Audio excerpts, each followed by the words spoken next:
So I want to offer you 3 modes by which you can think about change. How many of you have children? Okay. How many of you were children? Okay, good. This will work even if you don't have children. It'll still work. Now, when you think about becoming a better parent, just like you think about becoming a better company, you have several ways of going about it. The first way is that you could look at your child and you could say, I have not been attending the meetings with the teachers. I have not been going to sports events. I maybe have been yelling at my children too often. I should do less of that. I should miss fewer meetings. I should certainly yell less. And that's one way to improve parenting, right? Reduce the harm. The next thing you can do is you can say, well, I'm not sure that's enough.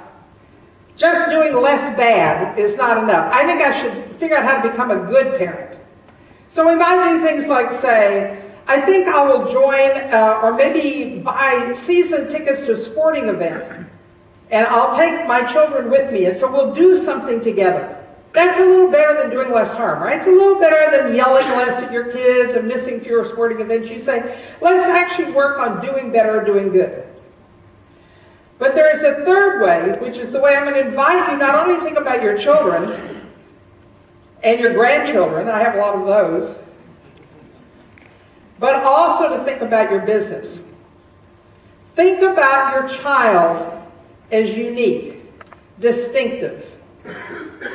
So I have a friend who I asked her a few weeks ago, I said, how's your 6-year-old doing? And of course, Connor pops into her head and she says, oh, he's like every other 6-year-old. I find frogs in his pocket which are squished, you know.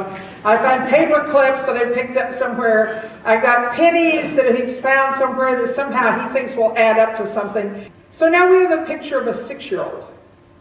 And I said, but tell me about Connor.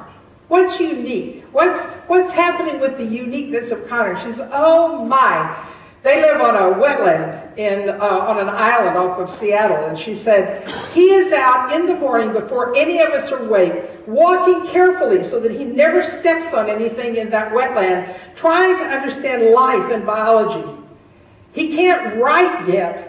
So he asks us for a recorder. He walks out and he tells himself stories about everything he sees along in the bogs. And he comes in and he tries to draw pictures to remember what he found and what he has on the tape. I said, wow, that's pretty unusual for a 6-year-old. She said, oh, he's not even remotely a typical 6-year-old. Now the difference in what's going on in her mind is not the average generic child and what a 6-year-old should look like, but who Connor is. Who Connor is uniquely. What makes him really distinctive. You think about your child for a moment. And if you have more than one, you're very aware of how different they are, right? Now let's think about a business this way. When I think about the way people do business to do less harm, that's what I see most sustainability is. Let's use less water, less waste, less air pollution, less carbon footprint. Everything is less. So it becomes generic. And it's why we have best practices, because this is the level at which people are working. Or I may see them doing good and saying, we've got to go beyond just doing less bad. We have to work on philanthropy.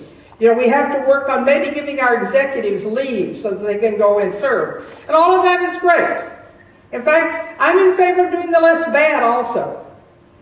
But what I really know is that until you find who the distinctiveness is, the potential within your business, you can never be authentically responsible, authentically profitable, and authentically able to innovate. You will be borrowing best practices, and I'm going to invite you today to borrow no best practices. I don't like sustainability, I don't like best practices, there's a long list of things I don't like. But it's because I watch them undermine live long and prosper, to undermine responsibility, to undermine profitability, and we never notice it happening.